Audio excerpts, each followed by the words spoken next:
Imagine acordar em um quarto coberto de geada, sua respiração visível no ar e o chão gelado sob seus pés. Na Europa medieval, o inverno era uma luta implacável, não uma estação de conforto. Não havia luxos modernos, apenas fogo-lã e determinação contra o frio. O clima mudou drasticamente. Após um breve período quente medieval, a pequena idade do gelo trouxe invernos brutais e prolongados. Rios congelavam, geleiras avançavam e comunidades ficavam isoladas por meses. Tanto camponeses quanto senhores enfrentavam o mesmo inimigo, o frio que ditava a vida diária e a sobrevivência. A riqueza oferecia algumas vantagens, mas ninguém estava imune à umidade ou às doenças do inverno. O inverno medieval era uma provação compartilhada, moldando costumes, crenças e rotinas. Entender essa era é ver uma sociedade definida por sua batalha contra o frio. A maioria dos camponeses vivia em cabanas de um só cômodo, feitas de taipa e barro, com telhados de palha e pouco isolamento. As janelas eram apenas pequenas aberturas, muitas vezes tapadas com palha ou trapos para bloquear o vento. A lareira central, um simples fogo no chão, enchia a casa de fumaça, mas era essencial para aquecimento e cozimento. As famílias dormiam juntas, totalmente vestidas, compartilhando camas e cobertores para conservar o calor. O gado muitas vezes compartilhava o espaço, o calor de seus corpos ajudando a aquecer os aposentos apertados. A casa era barulhenta, cheia e esfumaçada, uma estratégia de sobrevivência contra o frio. O conforto era raro. A sobrevivência dependia de compartilhar o calor com a família e os animais. A cabana do camponês era um microcosmo de resiliência diante do inverno. O uso de camadas era a chave para o calor. Todos usavam roupas íntimas de linho e várias túnicas de lã. A lã, com suas propriedades isolantes e resistentes à água, era essencial para todas as classes. Os pobres usavam lã grossa e sem tingimento. Os ricos ostentavam tecidos finos e coloridos e mantos forrados de pele. O calçado era básico.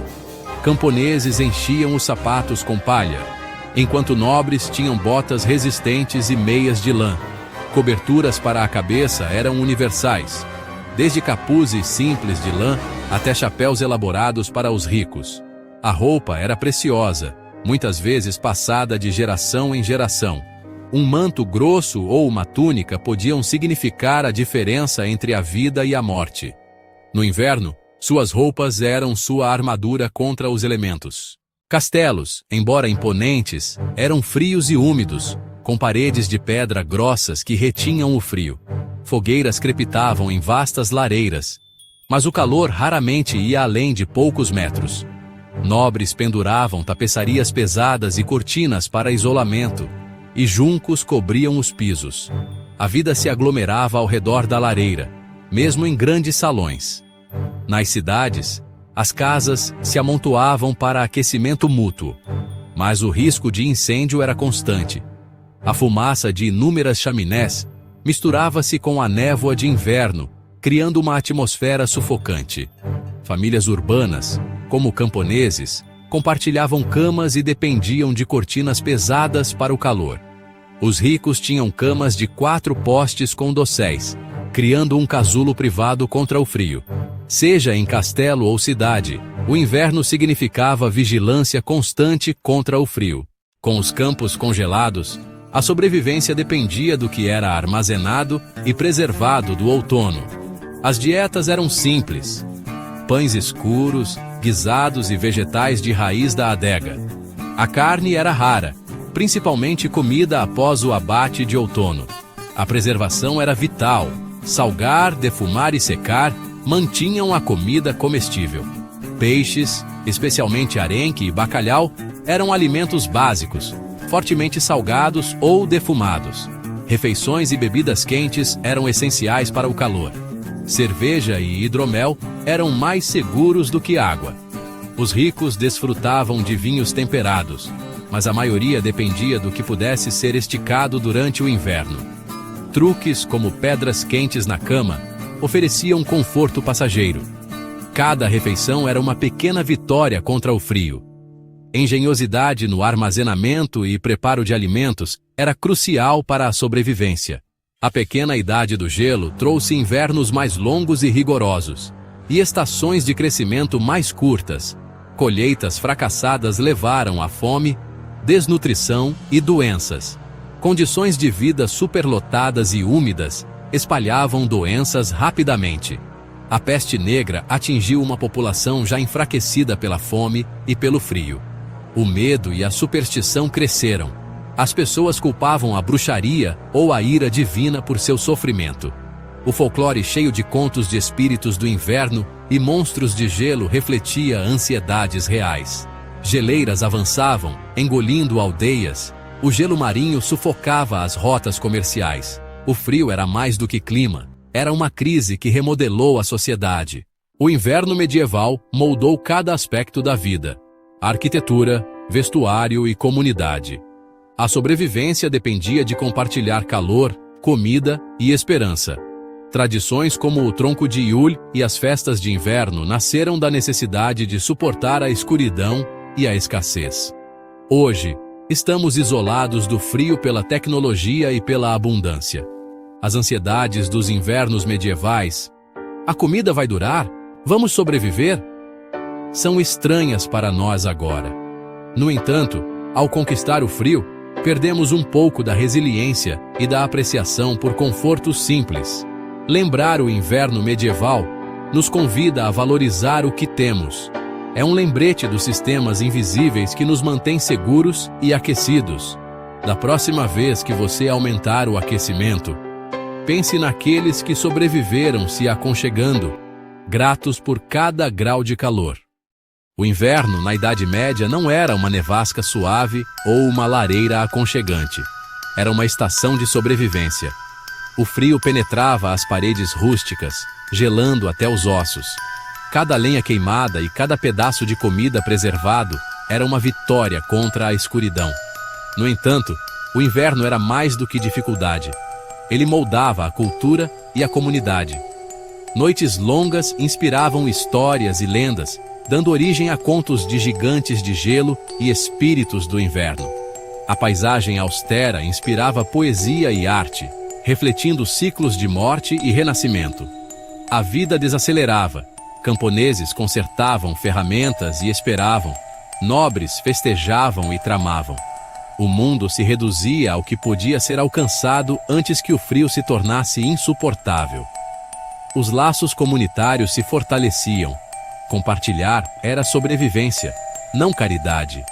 O inverno ensinou paciência, resiliência e o valor da união. Ele borrava a linha entre o físico e o espiritual, tornando cada dia um teste de corpo e alma. Sobreviver era mais do que resistência. Era uma jornada através da dificuldade e da maravilha. O frio era tanto adversário quanto professor, entrelaçado na própria essência da vida medieval.